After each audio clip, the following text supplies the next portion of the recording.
ನಮಸ್ತೆ. ನನ್ನ ಹೆಸರು ಶೋಭಾ ಸತೀಶ್ ಅಂತ ಹೇಳಿ, ನಾನು ಶಿಕ್ಷಕಿಯಾಗಿ ಕೆಲಸ ಮಾಡ್ತಾ ಇದ್ದೀನಿ.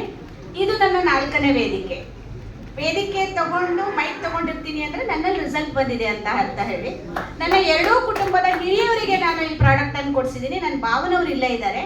ಮೊದಲಿಗೆ ಹೋಲಿಸ್ಕೊಂಡ್ರೆ ಅವ್ರು ತುಂಬಾ ಆಕ್ಟಿವ್ ಆಗಿದ್ದಾರೆ, ಅಂದ್ರೆ ಸ್ವಲ್ಪ ಆರೋಗ್ಯದಲ್ಲಿ ಸುಧಾರಣೆ ಆಗಿದೆ.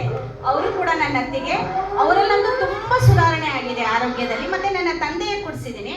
ಸಾಮಾನ್ಯವಾಗಿ ಅವ್ರು ಯಾವಾಗಲೂ ಏನಪ್ಪಾ ಅಂದ್ರೆ ಟ್ಯಾಬ್ಲೆಟ್ಸ್ ಮಾರು ಹೋಗ್ತಿದ್ದು ಜಾಸ್ತಿ, ಎಲ್ಲದಕ್ಕೂ ಟ್ಯಾಬ್ಲೆಟ್ಸ್ ಬೇಕು, ಸ್ವಲ್ಪ ಕೆಮ್ಮಿದ ತಕ್ಷಣ ನಮ್ಗೆ ಟ್ಯಾಬ್ಲೆಟ್ಸ್ ಬೇಕಮ್ಮ ಏನಾದ್ರು. ಈಗ ಟ್ಯಾಬ್ಲೆಟ್ಸ್ ಇಂದ ದೂರ ಇದ್ದಾರೆ. ಮೊನ್ನೆ ಒಂದು ಅವ್ರಿಗೆ ಚಿಂತೆ ಕಾಡ್ತಾ ಇತ್ತು, ನನಗೆ ಬೈಪಾಸ್ ಸರ್ಜರಿ ಆಗಿದೆ, ನಾನು ಸ್ಟೆಂಟ್ ಹಾಕ್ಕೋಬೇಕು ಅಂತ. ನಾವು ಹೇಳಿದ್ರೆ ಕೇಳಲ್ಲ, ಆಯ್ತು ಅಂತ ಡಾಕ್ಟರ್ ಹತ್ರನೇ ಹೋಗಿ ಇನ್ನೂ ಅವ್ರು ಕೂರ್ತಾ ಇದ್ದಂಗೆ ಹೇಳಿದಂತೆ, ಮೊದಲಿಗೆಲ್ಲ ಹೋಲಿಸ್ಕೊಂಡ್ರೆ ನಿಮ್ಮ ಆರೋಗ್ಯ ತುಂಬಾ ಚೆನ್ನಾಗಿದೆ, ನೀವು ಯಾಕೆ ಆಸ್ಪತ್ರೆಗೆ ಬಂದಿದ್ದೀರಾ ಅಂತ. ಅಪ್ಪನಿಗೆ ತುಂಬಾ ಸಂತೋಷ ಆಗ್ಬಿಟ್ಟಿದೆ. ಬಂದು ನನ್ನ ಹತ್ರ ಹೇಳಿದ್ರು, ನಿನಗೆ ಥ್ಯಾಂಕ್ಸ್ ಕಣಮ್ಮ, ನಾನು ಇದೆಲ್ಲ ಬಳಸ್ತಾ ಇರೋದಕ್ಕೆ ನನಗೆ ಈ ತರ ರಿಸಲ್ಟ್ ಬಂದಿದೆ ಅಂದ್ರೆ ಇದಕ್ಕಿಂತ ಭಾಗ್ಯ ಬೇಕೇ. ಹಸಿವನ್ನು ನೀಗಿಸುವ ರೈತನ ಹೇಗೆ ನಾವು ಮರೆಯೋ ಹಾಗಿಲ್ವೋ, ನನ್ನ ಎರಡೂ ಫ್ಯಾಮಿಲಿಗೆ ಆರೋಗ್ಯದ ಒಂದು ಸೂತ್ರವನ್ನ ಹೇಳ್ಕೊಟ್ಟಿದ್ದ ಶಕುಂತಲಾ ಮೇಡಮ್ ನಾನು ಮರೆಯೋದಿಲ್ಲ. ತುಂಬಾ ಉಪಕಾರ ಆಯ್ತು, ತುಂಬಾ ಜನಕ್ಕೆ ಇದನ್ನೆಲ್ಲ ಕೊಡ್ಸಿದ್ದೀನಿ. ಇನ್ನು ನಾನೇನಪ್ಪ ಅಂದ್ರೆ ತುಂಬಾ ಹೇಳ್ತಾರೆ, ನೀನು ಆಕ್ಟಿವ್ ಟೀಚರ್. ನನ್ನ ಆಕ್ಟಿವ್ನೆಸ್ಸಿನ ಗುಟ್ಟು ಇಲ್ಲಿದೆ. ಸೂಪರ್.